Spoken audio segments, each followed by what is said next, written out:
Time to study YouTube channel में आप सभी का एक बार फिर से स्वागत है। हम लोग मोर वंश के बारे में पिछले क्लास में हम लोगों ने मोर वंश के बारे में डिस्कस किया था। उससे रिलेटेड एमसीक्यू भी सॉल्व किए हैं ना। उसके बाद मौर्योत्तर काल देख चुके हैं और उससे रिलेटेड एमसीक्यू भी हम लोग देख चुके थे, है ना। उसके बाद क्या था, भारत आने वाले कुछ विदेशियों का क्रम भी हम लोग देखे हैं ना, जिसमें क्या था, हिंद, यूनानी, शक, पल्लव और कुषाण, है ना। उसी तरह अगला वीडियो जो आज का क्लास होने जा रहा है वो गुप्त साम्राज्य के बारे में हो जा रहा है, ठीक है। तो आप लोग चैनल को सब्सक्राइब करें, लाइक करें और फ्रेंड लोग के साथ शेयर जरूर करें ना।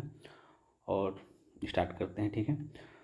तो गुप्त साम्राज्य, है ना, गुप्त साम्राज्य के बारे में पहला, है ना, गुप्त साम्राज्य के बारे में जानकारी का स्रोत क्या है ना। सबसे पहला यही पॉइंट हो जाता है कि गुप्त साम्राज्य के बारे में जो जानकारी हमें प्राप्त होती है उसका स्रोत क्या है ना। उसके बाद क्या है, उसका स्रोत में क्या देखते हैं। उसके बाद देवी चंद्रगुप्तम, है ना, देवी चंद्रगुप्तम, मुद्रा राक्षस, है ना, मुद्रा राक्षस और कामसूत्र, कालिदास की रचनाएं, है ना, ये सब क्या है, और उसके बाद कालिदास की रचनाओं, सॉरी, है ना, ये देवी चंद्रगुप्तम, है ना। उसके बाद मुद्रा राक्षस, कामसूत्र और कालिदास की रचनाओं से हमें गुप्त साम्राज्य के बारे में जानकारी मिलती है, ठीक है।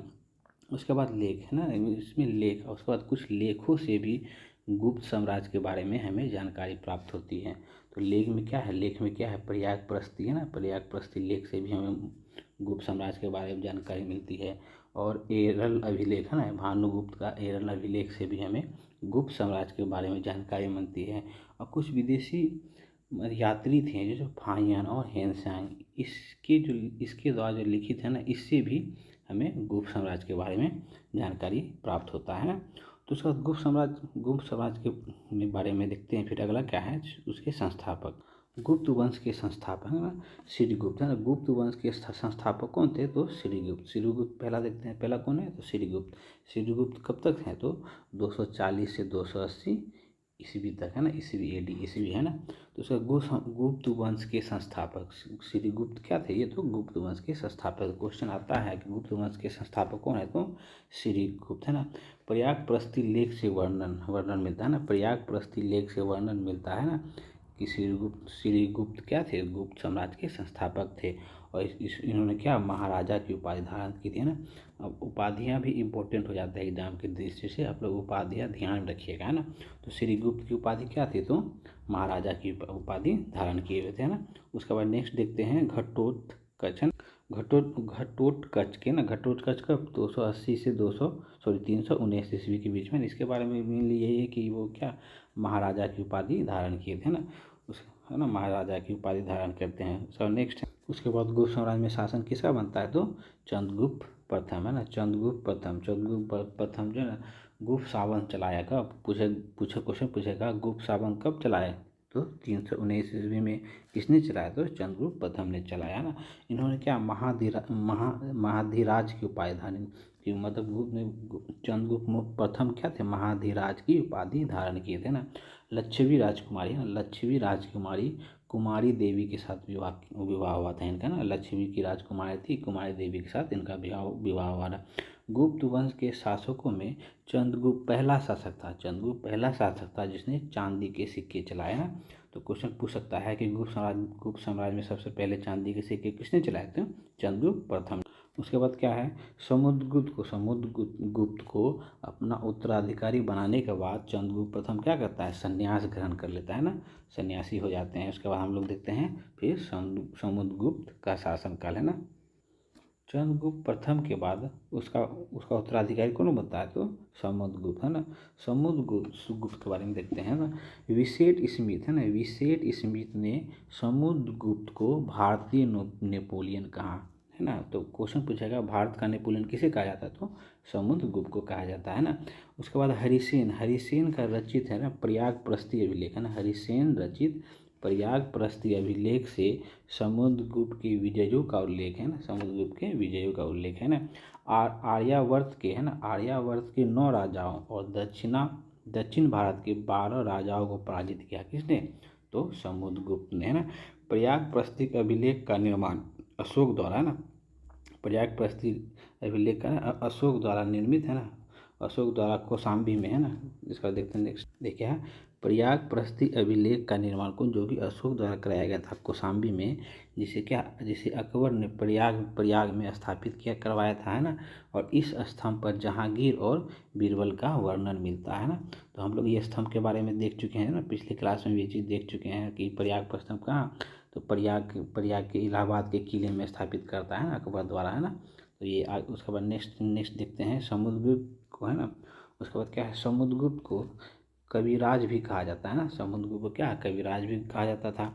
समुद्रगुप्त के सिक्के जो थे, इसके शासनकाल में जो सिक्के थे, इसके सिक्के पर वाणी बजाते हुए ना, वीणा बजाते हुए इसे दिखाया गया है, किसे, समुद्रगुप्त को।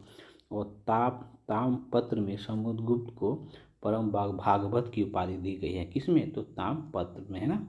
उसके बाद नेक्स्ट शासन देखते हैं क्या है। समुद्रगुप्त के बाद गुप्त साम्राज्य में किसका शासक बनता है, तो चंद्रगुप्त द्वितीय का शासन बनता है ना। चंद्रगुप्त द्वितीय ने शकों को पराजित किया। शकों को किसने पराजित किया, चंद्रगुप्त द्वितीय ने पराजित किया। और इस अवसर पर उसने क्या किया, विक्रमादित्य की उपाधि धारण की, कौन, चंद्रगुप्त द्वितीय। और चांदी के सिक्के चलवाए। कालिदास जो है ना, इसी के दरबार में रहते थे, किसके, चंद्रगुप्त द्वितीय के दरबार में। चंद्रगुप्त द्वितीय के दरबार में 9 रत्न थे ना, 9 रत्न थे, ध्यान में रखना है। और फाहियान एक चीनी यात्री था, जो क्या नाम था उसका, फाहियान जो है चंद्रगुप्त द्वितीय, है ना। फाहियान जो है चंद्रगुप्त द्वितीय के समय ही भारत आया था, है ना। उसके बाद नेक्स्ट है विशाखदत्त द्वारा रचित, है ना। विशाखदत्त द्वारा रचित को ना देवी चंद्रगुप्तम नाटक से पता चलता है कि समुद्रगुप्त के बाद, है ना, गद्दी पे कौन बैठता है, समुद्रगुप्त के बाद गद्दी पे कौन बैठता है, तो रामगुप्त गद्दी पर बैठता है। रामगुप्त जो है ना शकों से पराजित हो जाता है। रामगुप्त क्या होता है, शकों से पराजित हो जाता है तथा अपनी पत्नी क्या नाम था, ध्रुव देवी को शकों को देने के लिए वो तैयार हो जाता है। शकों को देने के लिए अपनी पत्नी को क्या तैयार हो जाता है। उसके बाद रामगुप्त का छोटा भाई था ना, रामगुप्त का छोटा भाई कौन था, तो चंद्रगुप्त द्वितीय था। वो क्या करता है, रामगुप्त की हत्या कर देता है और शकों को पराजित करता है। उसके बाद रामगुप्त की विधवा कौन, ध्रुव देवी से क्या करता है, वो विवाह कर लेता है ना। तो ये अच्छा है ना, ये ध्यान रखना आपको, है ना।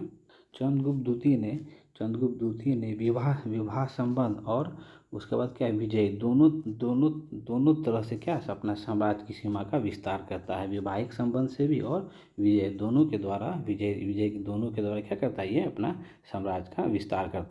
उसके बाद चंद्रगुप्त द्वितीय ने नाग राजकुमारी क्या नाम था उसका, केवर नाग, है ना। केवर नाग के साथ स्वयं विवाह करता है ना, करके क्या नागवंश के साथ क्या वैवाहिक संबंध स्थापित करता है। उसके बाद चंद्रगुप्त द्वितीय का पुत्री का क्या नाम था, प्रभावती, है ना। प्रभावती का विवाह कहाँ करता है, वकाटक, है ना। वकाटक वंश के राजा किससे, रुद्रसेन द्वितीय के साथ अपनी पुत्री का विवाह और अपने पुत्र का विवाह किया। कुमार पुत्र कौन था, कुमारगुप्त प्रथम का विवाह किससे करा जाता है, कदम, है ना। कदम शासक काकुत्स्थवर्धन की पुत्री के साथ अपने पुत्र का विवाह कर जाता है। और पुत्री का विवाह तो वकाटक वंश के रुद्रसेन द्वितीय के साथ कराता है। इससे क्या होता है, वैवाहिक संबंध, इससे क्या होता है, इस साम्राज्य से वैवाहिक संबंध स्थापित हो जाता है। तो वैवाहिक संबंध और युद्ध नीति दोनों से चंद्रगुप्त द्वितीय क्या करता है, अपने साम्राज्य का विस्तार करता है। फिर नेक्स्ट देख, और चंद्रगुप्त द्वितीय ने उज्जैनों की, है ना, उज्जैन को दूसरी राजधानी बनाता है। चंद्रगुप्त द्वितीय उज्जैन को दूसरी राजधानी बनाता है, जो कि पहली राजधानी उसका कौन था, तो पाटलिपुत्र था ना। और पाटलिपुत्र क्या था, उसका विद्या का प्रमुख केंद्र था ना। तो ये आपको ध्यान रखना है। उसके बाद देखते हैं अशोक, जस्ट देखें ना कि चंद्रगुप्त द्वितीय के दरबार में क्या 9 रत्न रहते थे ना।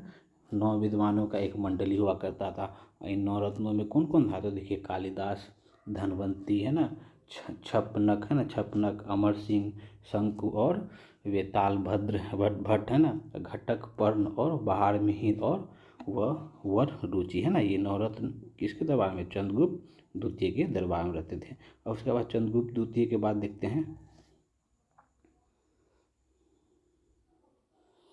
चंद्रगुप्त द्वितीय के बाद कौन गुप्त साम्राज्य में शासक बनता है, तो कुमारगुप्त, है ना। कुमारगुप्त प्रथम क्या, गुप्त साम्राज्य का शासक बनता है। उसका एक एक और नाम क्या था, गोविंद गुप्त भी उसको कहा जाता है ना। तो कुमारगुप्त जो है ना, कुमारगुप्त नालंदा विश्वविद्यालय का निर्माण कराता है ना, ये ध्यान में रखना है, बहुत बार क्वेश्चन आता है। नालंदा विश्वविद्यालय का निर्माण किसने कराता, तो कुमारगुप्त ने ही करवाता है ना। हुनों का प्रथम आक्रमण, मतलब हुन जो है ना एक क्या क्या बोलते हैं, लुटेरा वर्ग हुआ करता था, लुटेरा वर्ग। इसने प्रथम आक्रमण कुमारगुप्त के ही समय किया था, है ना। तो जिससे क्या हो, जिसे पराजित होकर स्कंदगुप्त ने, जिसे पराजित करने के लिए किसे भेजा गया, तो स्कंदगुप्त को भेजा गया ना। तो आपको ध्यान में रखना है। उसके बाद नेक्स्ट देखते हैं, कुमारगुप्त प्रथम ने महेंद्रादित्य की उपाधि धारण करता है। किसने, कुमारगुप्त प्रथम ने। कुमारगुप्त ने अपने मुद्राओं में, है ना, मुद्राओं में गरुड़ के स्थान पे मयूर की आकृति उत्कीर्ण करवाता है। अपने उस टाइम के जो सिक्के चल रहे थे, तो गरुड़ की जगह पे क्या, मयूर की आकृतियाँ खुदवाता है सिक्कों में, है ना। नालंदा विश्वविद्यालय की स्थापना कराया है। तो देखिए अभी जो नालंदा विश्वविद्यालय की स्थापना कौन कराता, तो कुमारगुप्त प्रथम करता है, जिसे ऑक्सफोर्ड ऑफ महायान भी कहा जाता है। जिसे क्या कहा जाता है, ऑक्सफोर्ड ऑफ महायान भी कहा जाता है। किसे, तो नालंदा विश्वविद्यालय के बारे में, विश्वविद्यालय को, है ना। उसका बाद नेक्स्ट देखते हैं, स्कंदगुप्त। कुमारगुप्त के प्रथम के बाद कौन शासक बनता है, तो स्कंदगुप्त बनता है ना। स्कंदगुप्त क्या करता है, हुनों को पराजित करता है। उनको लुटेरा वर्ग था, उसको क्या करता है, वो पराजित करता है। और सुदर्शन झील का, जो कहाँ के, गिरनार पर्वत पर स्थित है, का उसको जीर्णोद्धार कराता है, मतलब मरम्मत कराता है ना। उसके बाद क्या है, पर्णदत्त को, है ना, पर्णदत्त को सौराष्ट्र का गवर्नर नियुक्त किया। किसे, पर्णदत्त को सौराष्ट्र का गवर्नर नियुक्त किया। कौन, तो स्कंदगुप्त ने किया, है ना।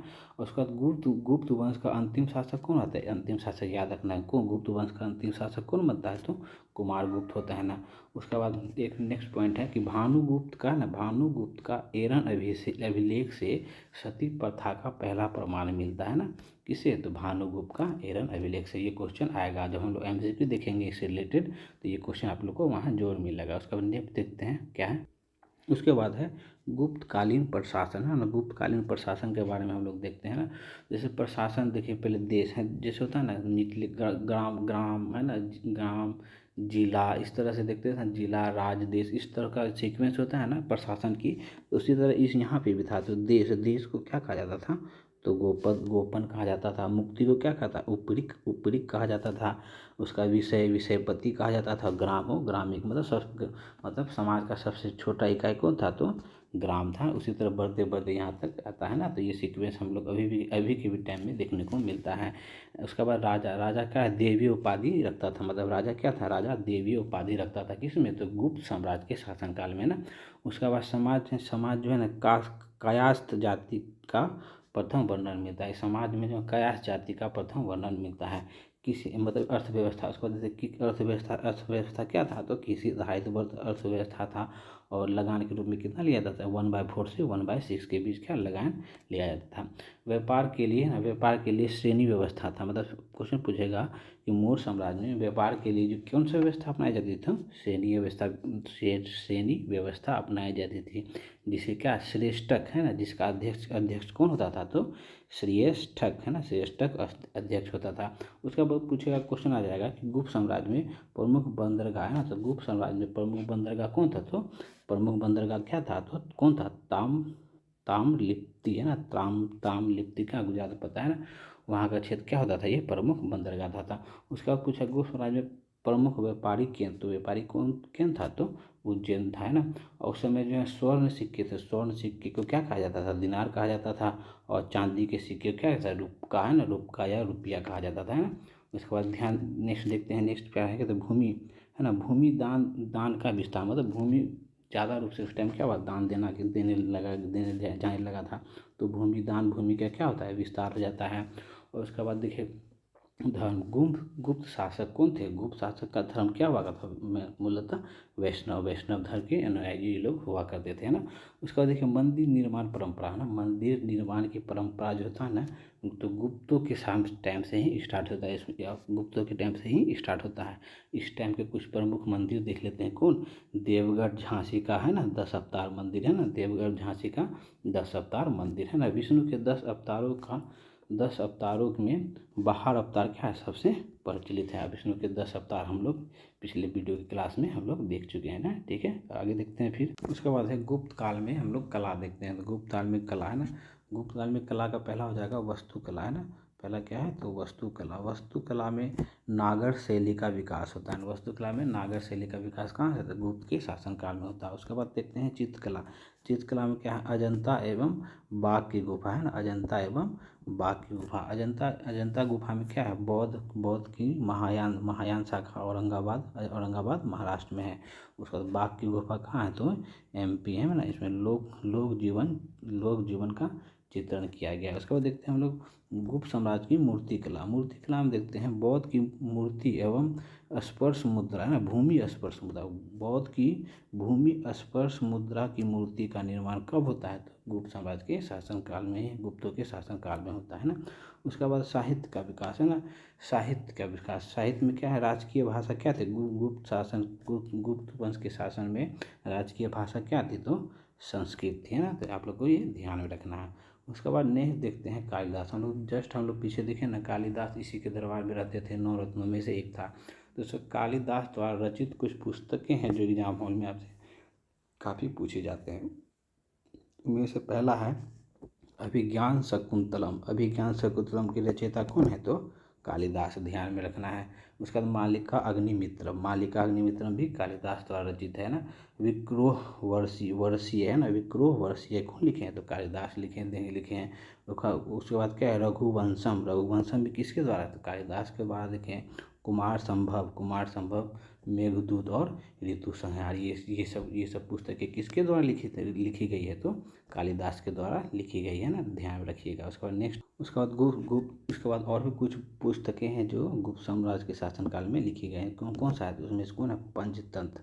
पंचतंत्र की रचना किसने की? तो विष्णु शर्मा। ये बहुत इंपॉर्टेंट, ये क्वेश्चन बहुत बार आता है एग्जाम में, है ना। उसके बाद अमरकोश की रचना किसने की है? अमर सिंह ने किसकी है? उसका मृच्छकटिकम कौन लिखा है? तो शूद्रक, है ना। शूद्रक ने लिखा है। कामसूत्र कौन लिखा है? तो वत्सयान लिखा है, वत्सयान ने लिखा है। नीतिसार किसका है? तो कमानंद का नीतिसार पुस्तक, है ना। तो ये ध्यान रखना है, ये सब एग्जाम में काफ़ी आता है ना।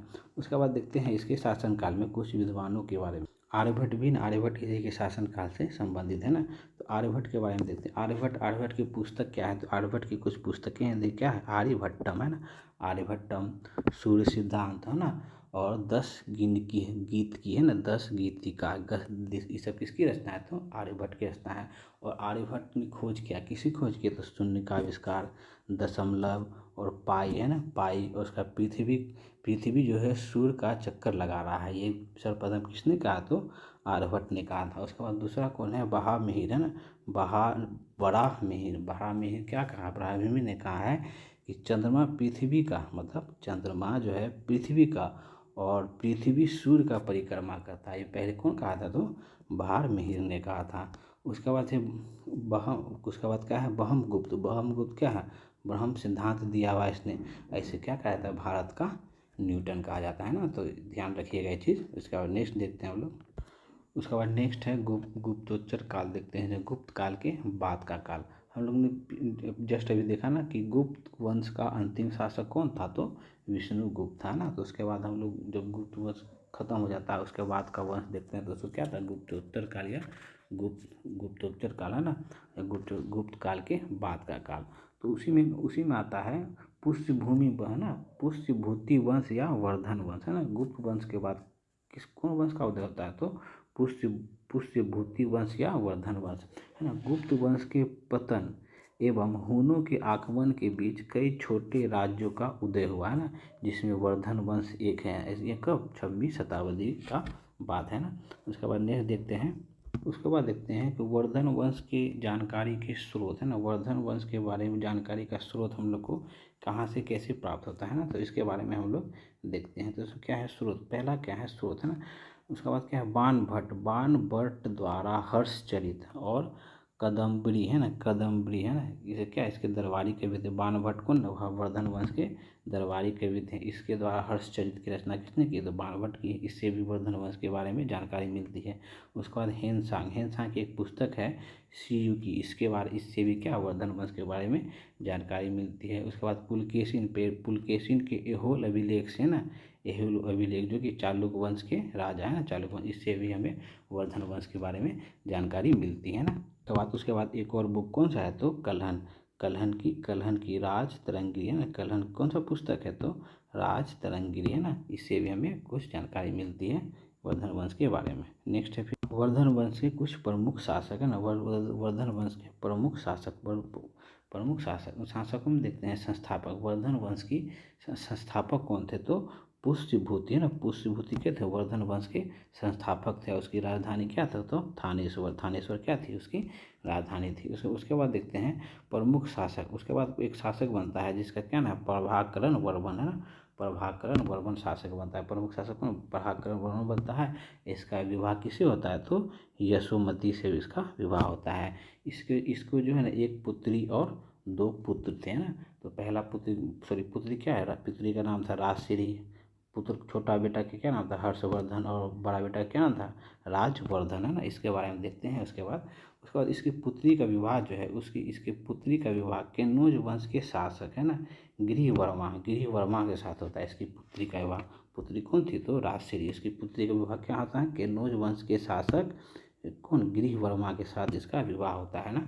उसका मालवा के शासक जो हैं देवगुप्त, मालवा के शासक कौन थे, तो देवगुप्त गिरिवर्मा की हत्या कर देती हैं, किसके, इसके पति की हत्या कर देती है, और राजश्री को बंदी बना ले जाता है, राजश्री को बंदी बनाकर ले जाता है।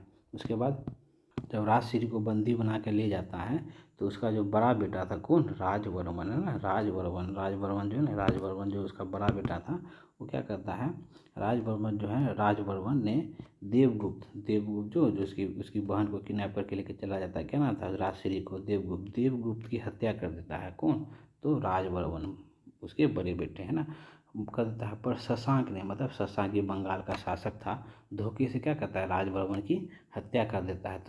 तब राजा कौन बनता है, तो उसका छोटा बेटा, क्या नाम था उसका, तो हर्ष है ना, हम लोग देखे थे। उसके बाद ये छोटा बेटा क्या है, हर्षवर्धन। तब ये हर्षवर्धन क्या बनता है, हर्षवर्धन राजा बनता है।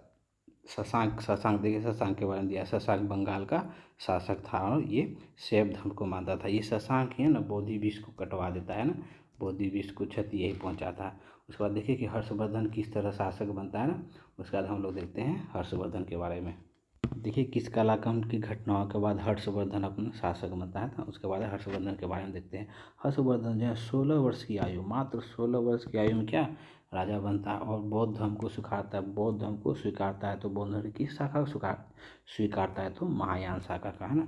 हर्षवर्धन को शिलादित्य है ना, शिलादित्य के नाम से भी जाना जाता है। क्वेश्चन आएगा कि शिलादित्य के नाम से किसे जाता है, तो हर्षवर्धन को जाना जाता है। हर्षवर्धन ने शशांक है ना, शशांक को पराजित किया, कौन बंगाल का शासक था, और कन्नौज को जीता, और अपनी बहन को क्या कैसे छुड़ाता है ना। तभी हम लोग देखे ना पूरा, इसी के बारे में पूरा देखे थे ना।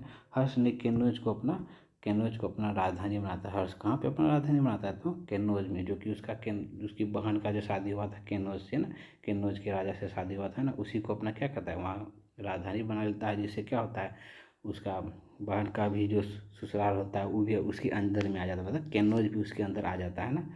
उसके बाद देखिए हेनसांग जो है ना, हर्षवर्धन के समय ही भारत आया। क्वेश्चन बहुत पूछा है, हेनसांग किसके शासनकाल में भारत आता है, तो हर्षवर्धन के शासनकाल में ही हेनसांग चीन यात्री था जो भारत आता है हर्षवर्धन के शासनकाल। उसके बाद देखिए हर्षवर्धन जो है ना कुछ पुस्तकों की रचना भी करता है। कौन उसमें से, कौन है, प्रियदर्शिका। उसके बाद नागानंद, रत्नावली की जैसे नाटकों की रचना किसने की, तो हर्षवर्धन ने की है ना।